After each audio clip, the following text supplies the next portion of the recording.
Good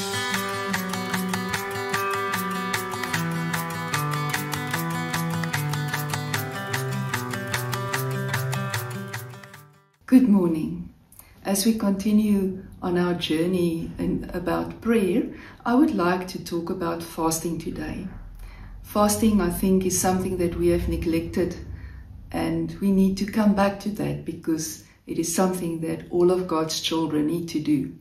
I read this beautiful quote from an anonymous person. It says, "Fasting is a love offering to God, a making of empty spaces in stomach, in ears, in eyes, mouth, mind, and heart, to make room for peace, compassion, joy, love, wisdom, attention, and self-control." Isn't that beautiful? Proverbs 27 verse 7 says, "He who is satiated with sensual pleasures loathes and treads underfoot a honeycomb, but to the hungry soul every bitter thing is sweet." You know, when we are so full of the things of this world, there's no space for our hunger to grow for God's word and for His presence. And that is why fasting is so very, very important. God wants to restore order to your life. He wants to bring order to the chaos in your life. And even in the midst of opposition, when you fast as an act of separation from this world, God will reward you. That is what Lisa Bevere says in her book, Fast Forward, and we will send you the link on that one. When we fast, we let go of the things that bring us comfort so that we can come back to finding our comfort in the Lord. We distance ourselves from the pleasures of this world and of the resources of this world so that we can find everything that we need in God again.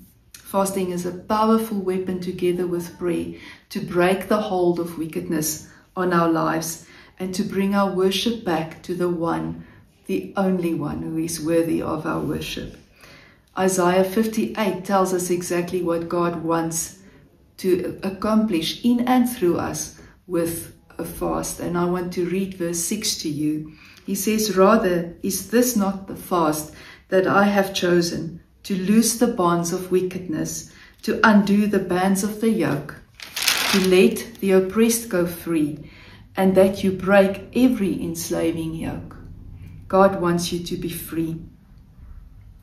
And He wants to loose you from any wickedness that's holding you back. And He wants the burdens in your life to be undone.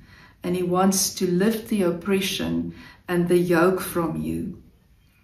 The question you need to ask today is, are you bound by some kind of wickedness? Or are you heavily burdened or yoked under something that's very oppressive?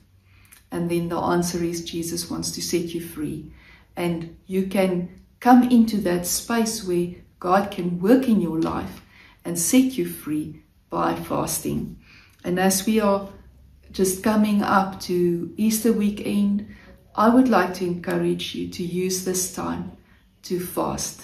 I am going to fast something, and I just want to encourage you that we can do it. You don't have to fast food. You can also fast things like hobbies or TV or your screen time, social media, and so on. Spend some time with the Lord and ask Him what it is that will in this moment just open up some space in your life for Him to work, and then you fast that. Let's pray. Heavenly Father, thank you that you have given us so many amazing things in your word, amazing weapons that we can use to be free and to bring our focus and our worship back to you. So this morning I just want to pray that as this word goes out, you will help us to realize and to see the things that we need to lay down for a while so that we can focus our attention back on you, bring our worship back on the right track, back to you who are the only worthy one of our worship, Lord. And I pray that you will work with our hearts, that you will enable us to open up space in our lives for you. In Jesus' name, amen. Till next time, may you be blessed.